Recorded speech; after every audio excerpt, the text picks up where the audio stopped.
जो उनके पास अपना छूट गया है, ऐसी क्या वस्तु दूं।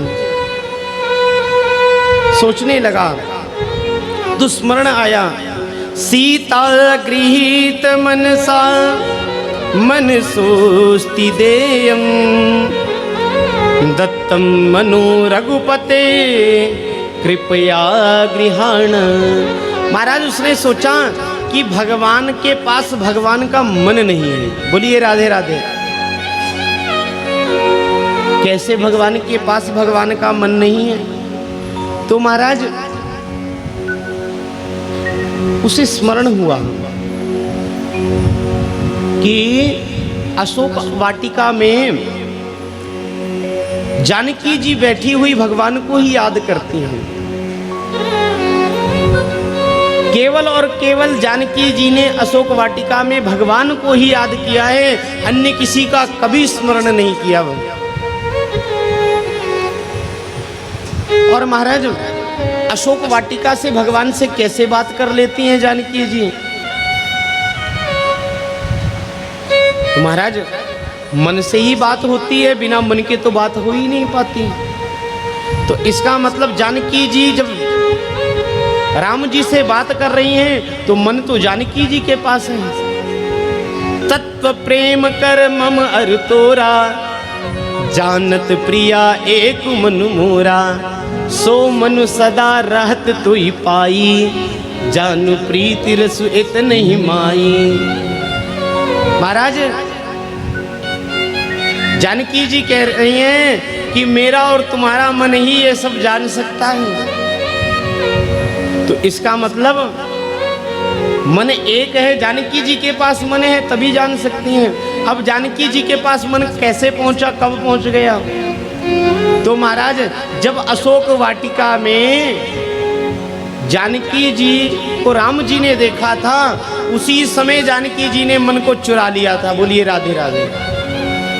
एक बार देखते ही जानकी जी ने मन को चुरा लिया। तो महाराज सोचा कि भगवान के पास उनका अभी मन नहीं है, तो दत्तम मनो रघुपते कृपया गृहाण, हे प्रभु आप मेरे मन को स्वीकार कर लो। उसने अपने मन को प्रदान कर दिया। इसलिए महाराज जो भगवान के अनुकूल हो वही करना चाहिए, जो भगवान को प्रिय हो। कई लोग कहते हैं महाराज हम पूजा पाठ करना चाहते हैं, आप आ जाना करा जाना।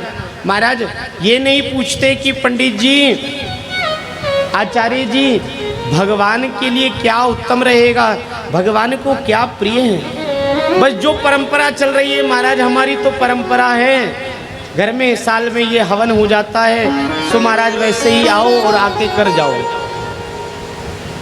महाराज परंपराओं का पालन करना चाहिए, पर कुछ ऐसा भी करना चाहिए जो भगवान को प्रिय हो, भगवान के अनुकूल हो।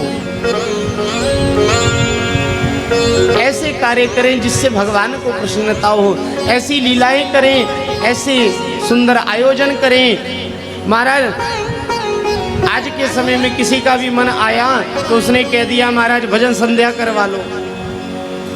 भगवान को भजन संध्या, भजन भी प्रिय हैं, स्तुति भी प्रिय है। तो महाराज कभी भजन सुन लिए तो कभी प्रभु की रास लीला की लीला देख ली, तो कभी भगवान की अर्चना कर ली, कभी भगवान का यज्ञ कर लिया। भगवान की नाना प्रकार की लीलाओं को करना चाहिए महाराज। इसीलिए जो भगवान के प्रतिकूल हो ऐसे कार्य को करें। रक्षिष्यतीति विश्वासो, हमें अपने मन में सदा विश्वास रखना चाहिए कि भगवान हमारी रक्षा करेंगे। भगवान उसी की रक्षा करते हैं जो अपने आप को समर्पित करता है। जो व्यक्ति भगवान को अपने आप को समर्पित नहीं करता, भगवान उसकी रक्षा नहीं करते। कहते हैं अरे महाराज ये तो खुद अपने आप को संभालने बैठा है तो मैं क्या संभालूं। कोई व्यक्ति तालाब में कूद जाए और डूबने लगे महाराज। पहले तो वह चेष्टा करेगा कि मैं पूरा बाहर निकल जाऊंगा, और जब हार जाए तो क्या करता है, हाथ ऊपर कर देता है। तो महाराज ये भव सागर है, इस भव सागर में जब जीव हार जाए, समझ ले कि अब मेरे बल में कुछ भी नहीं रहा, मेरे बस में कुछ नहीं रहा, तो हाथ ऊपर कर दे प्रभु, अब आप जीवन की डोर तुमसे बांधी है सावरे, प्रभु आपको ही समर्पित है, ये जीवन आपको समर्पित कर दिया है।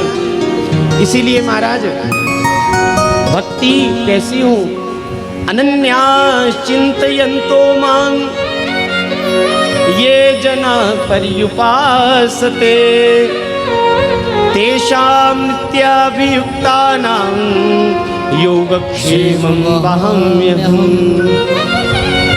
भक्ति में क्या हो, अनन्यता हो, समर्पण हो। भगवान में अनन्यता होगी, भगवान में पूर्ण समर्पण होगा, तो महाराज संसार में कोई रक्षा करने आए चाहे ना आए, ये व्यासपीठ से आपको कह रहे हैं कि भगवान जरूर आएंगे रक्षा करने। इसीलिए भगवान में पूर्ण विश्वास होना चाहिए।